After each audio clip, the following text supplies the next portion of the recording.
Welcome back to my channel. I am Miss Flowers. I had set out to do a video about something totally non-related to what I'm going to talk about today.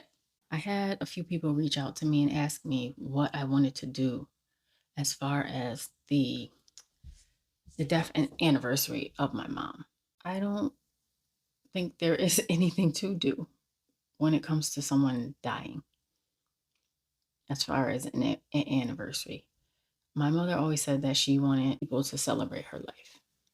So for her birthday, I put a post up. I put it up before her birthday. Certain people were going to text me and tell me the day that I was having because it was her birthday, because they knew it was going to be so hard for me on her birthday. I had my cousin make some cupcakes because my cousin is a pastry chef. My mother always complained about certain colors when it came to frosting, and she loved yellow frosting. So I had her make cupcakes with yellow frosting for my mother's birthday. That was the way this year that we celebrated her birthday. She always says she just have a big party, but I don't want to have a big party because she's not gonna be there. I mean, maybe she is there, I don't know. The whole thing about death is all I know is in the physical realm, and this is just me. So some of you might be kind of deep when it comes to spirituality and death, and some people speak of ancestors and things like that. But for me, in this physical realm, she is not here. I cannot see her, I cannot touch her. I talk to her. So I feel as a society, we have this whole let someone grieve how they grieve. My whole thing is I get letting people grieve how they grieve, but when you don't grieve the way that they think you should grieve, because you're not in a what's the word for it? Perpetual state of grieving, kind of like, well, what's wrong with you? Because my mother did not want a funeral. I was so happy about that. And I was happy about that because mainly it probably would have been some kind of issue at a funeral, especially for me, for people that hadn't seen her, for people that basically just weren't bothered with her before she died. I just think the whole funeral thing is just kind of for the public. It's not for the person that passed. And she said herself she didn't want a funeral, and I was totally and completely okay with that. In her words, not mine, she doesn't want a whole bunch of people that ain't been around snotting and sneezing over her body. Her words, not mine. But I got it. And I respected her wishes. And there were some people that they felt like I should have done things, because when it comes to funerals and things like that, there's things that are done traditionally. There's things that are done, you know, you have I want to say repast, but I don't even think that's the word. You have certain things, you have people come over, they bring you food and all this stuff. I did not have time for that. I didn't have anybody come to my mother's house after she passed. There were some people that called other people and they showed up. But my main thing was my mother was a hoarder. My mother had a lot of stuff. And when I say a lot of stuff, it took us almost a month to clear out her house. So for me, I didn't care what anybody thought about coming to sit with us and mourn the death of our mother when she has about, what, 36 years of stuff. I was so glad she didn't want a funeral. She didn't want all that, you know, all that extra stuff, which if you do it, that's what you do. But I respected her wishes. And even if she did want a funeral, it probably wouldn't have happened like some people expected. It would have been only immediate family. It would have definitely have been those that were around, those that were close. So a lot of people were expecting me to fall apart in some ways, and I get it. It's my mother, the only person I've known as a parent. That was my mother. Love my mother, and I kind of got it why people thought I was going to be falling apart, because me and my mother were so close. But at the same time, my mother had stage 4 breast cancer. She had Okay, I had breast cancer in '06. At that same time, my mother found a lump. She didn't say anything until 10 years later. So by the time she went, it was stage 4 cancer. I don't know too many people that live with stage 4 cancer as long as she did, but I knew for me, the best only thing that I could do was spend time with her and be with her and spend time with the people that you love. So for me, when I think my aunt, my great aunt had passed away, and I don't know if it was that day or the day of her funeral. I'm big on dreams and the meaning of dreams and what dreams mean and stuff like that. I had a dream somebody died and I didn't know who it was. I couldn't see who it was. And I woke up out of my sleep crying. And it was kind of, I don't know, it was a weird dream. But I knew the person in the dream died. But I wasn't sure if it was her or if I was just dreaming that because my aunt had just passed away. How long it was between that dream and when my mother she was starting to lose more weight. She wasn't eating that much. She couldn't eat. She was moving a lot slower than she was moving. I could see the decline happening, and it was happening and it was happening rapidly. But anytime she would go to the emergency room, they would just send her back home because she was in pain, but she wasn't saying how much pain she was in. Thinking back, because this is my mother. This is the only person I've known as a parent. I didn't see her as sick, maybe, but I knew she was really sick. But I felt like she was trying to kind of mask the pain and didn't really want to, like, she would talk about it, but she didn't really say it was as bad as it was. And I know her, like, even growing up as a kid, she was hardly ever sick. I could probably say my mother was probably sick like twice. And my mother smoked cigarettes most of my life. She smoked cigarettes until I was like 20 something. But she was never really sick. So I kind of seen her as she was sick, but at the same time, she was still doing other things. She was still working. She would go on trips with us. She would go places with us. But then later, you could start seeing a decline. You could start seeing that she was losing weight. She was, like I said, not being able to eat. So for me, it was kind of, I'm slowly watching her die. And then when it got to the point where it was really bad, I would just cry. I would go somewhere and I would just cry every day. So I kind of feel like even though before she passed, I was kind of grieving her. So then someone else passed. And I was thinking to myself, well, maybe they were the person that I was dreaming about. And they passed a month before her. Actually, my brother's dad. So it was kind of like, well, maybe, maybe we have some time, more time with her. I don't know. But then it got down to the point where I knew it was the end. Like, it's gonna be coming. It's gonna be soon. And even she knew it was the end. My brother lives down in Florida. So her thing was she wanted to go home because she was at my house for a while. And she wanted to go home. And her thing was she wanted to go home and pass in her bed. Because I don't know if you could say certain words on here. I think the videos get flagged when you say certain things. Anyways, she wanted to see my brother and she wanted to pass in her bed. And that was her goal. And it got to the point where me, my cousins, my aunts, my big cousins, my uncle, we were all going to just stay at her house so she could be at her house and she could, like she said, she wanted to pass in her bed and that was it. We were making arrangements for her to be there in her house. And my big cousin was at the house with her. And I don't know, I just laid down not too long before that. And she called me and she said, I had to come back to the house. They were calling an ambulance. So I get back to her house and I'm flying across the highway. And at this time, my brother was there because one of my other big cousins sent for him. And my mother knew she was going. She wanted to see my brother before she did. And I remember, I mean, I was on the highway. I was probably doing really fast. I was going.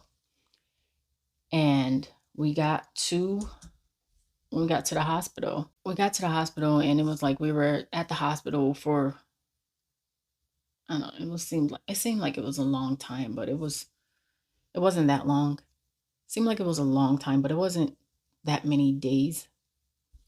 And we get to the hospital and I'm like, I have not seen my kids in passing because I was at her house and I'm just seeing my kids in passing and I'm like, I did not see my kid. And my brother was like, you think maybe we should find a facility for mommy to go in? And I didn't want to do that because I knew she wanted to be home, but at the same time, she shouldn't have been home. And when he said that, I can kind of feel like a weight lifted off of me. And it was just like, we couldn't do it. And he was going to be leaving in a few days. I knew my family would have made it happen, but at the same time, it would have been too much for some people. Just having their own lives, their own kids and certain things, it would have been too much for some people. But it also, she wouldn't have gotten the care that she really needed. Because it was one time I was in the house and she was calling me, but I didn't hear her because I was sleeping.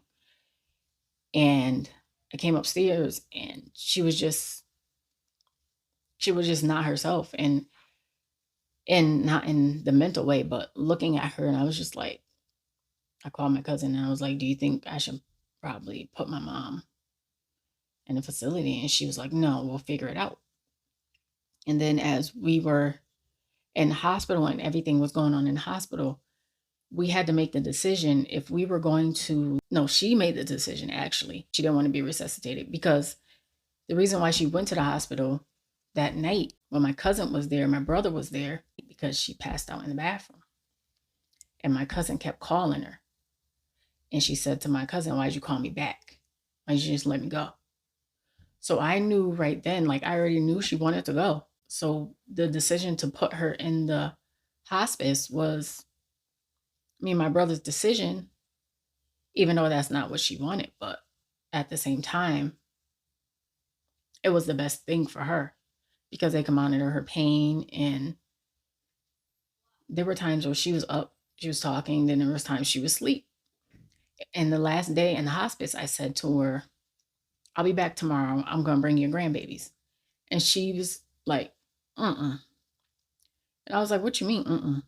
Because my mother loved my babies. Like my kids were just her joy. Like I could not have asked for a better grandparent for my children. And then that same day when I told her I was going to bring her grands and she told me no, she passed that night. And that night I told everybody, I was like, I'm just going to cut off my phone. If anything, calling the kids, one of the kids will wake me up because my phone was just constantly ringing. It was it was annoying after a while. Like I know people were checking on me, but at the same time, it was like I need to go to sleep because I hadn't slept. So I cut my phone off and I'm like, no lie, probably I don't even think I was asleep for 15 minutes. My cousin called me and she said, we got to go back to the hospice. Went back to the hospice. They told us she was gone. You know, we went and we say your goodbyes and then we got back to our house and everybody that I needed, we basically went to work on her house because it was so much stuff there. So, and then, you know, it was the end of April when everything happened. So Mother's Day was the next month. I'm not really into holidays, so I wasn't really paying attention. I didn't even know what day it was when it was Mother's Day. I didn't even know it was Sunday. I probably didn't even know at that time that it was May. But people kept texting me. They're texting me hearts, they're texting me flowers, they're texting me, you know, different emojis and I'm like, why is everybody texting me this stuff? And then I think one of my kids said, it's Mother's Day. And then I started getting texts and people were saying, I know this is hard for you. And, you know, just certain things like I know this is hard and I'm like, this is hard every day. Like this not no, I don't need a holiday to tell me that my loved one is gone. It's this is a everyday thing. Especially since my mother was always here. My mother was always at my house and it it really annoyed me to no end because I felt like The first week I was here, she was here for like 2 weeks.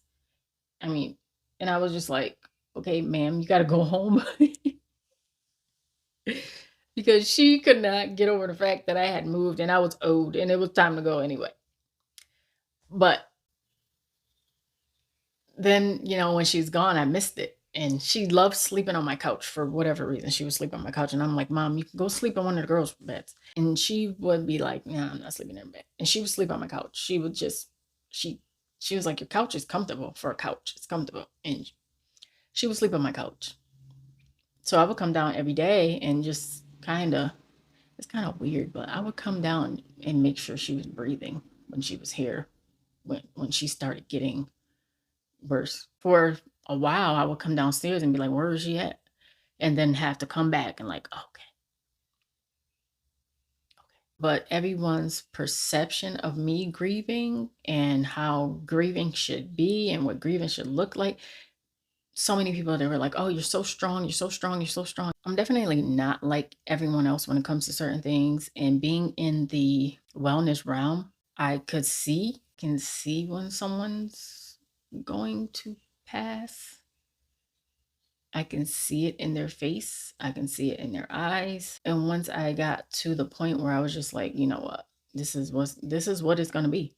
This is the end." This is once I came to terms with it. So when she started getting closer, I was faithfully working on my business for the year before that, because that was, what year was that? This is 23, so that was 22. So 2021, I was faithfully working on my business and trying to figure out the things that I wanted to do and what I didn't want to do, and did I want to be a coach, and all this stuff. And I would be working from sun up to sundown, just trying to get ahead, trying to figure it out.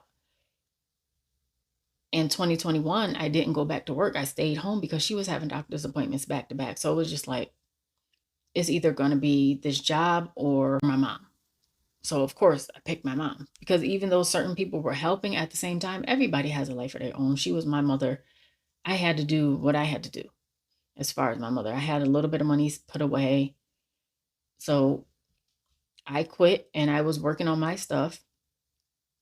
But at the same time, it got to the point where I was just like, she's she's going to pass. So I would just sit, and the only thing we could do was sit and watch movies. And that's just what I would do with her.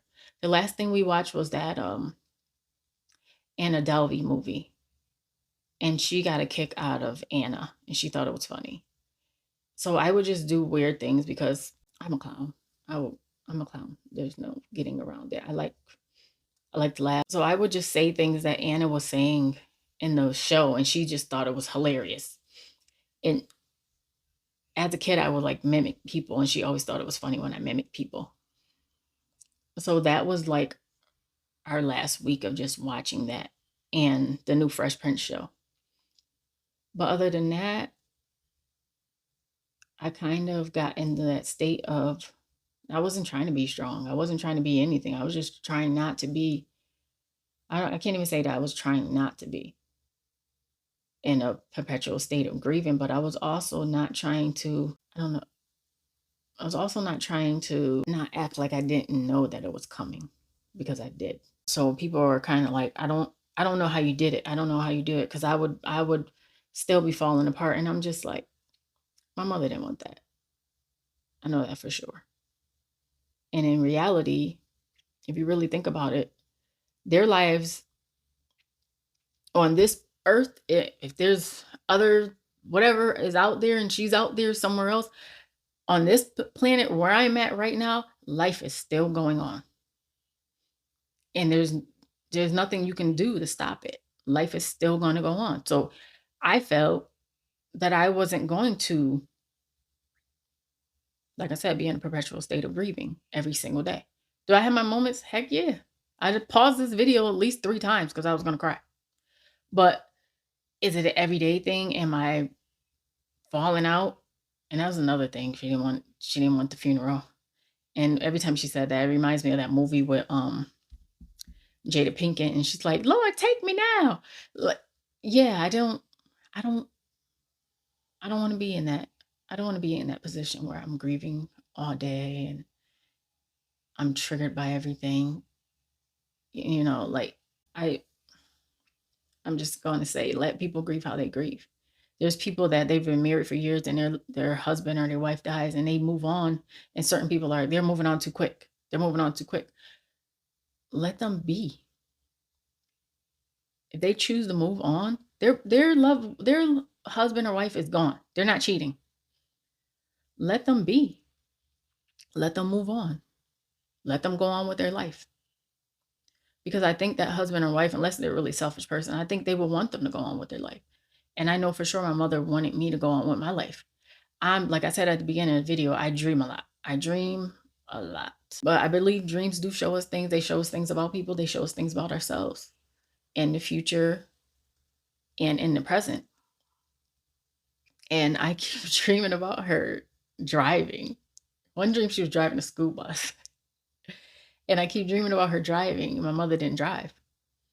So wherever she's at, she's driving. She's having a great time. And I don't think she would want me sitting around, crying because it's Christmas. And I ain't celebrating Christmas that much anyway.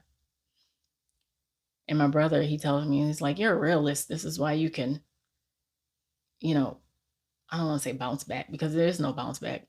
I love my mother and I miss her dearly. And I'm not grieving the way society or other people think that I should be grieving. And that's fine.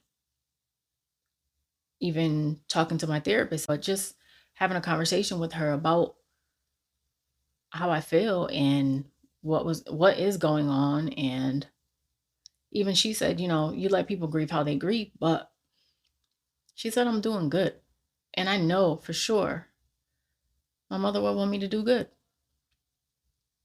So that's the end of this video. And I'll talk to you guys later. Oh yeah. Like, comment, subscribe, and share this video and all that YouTube stuff.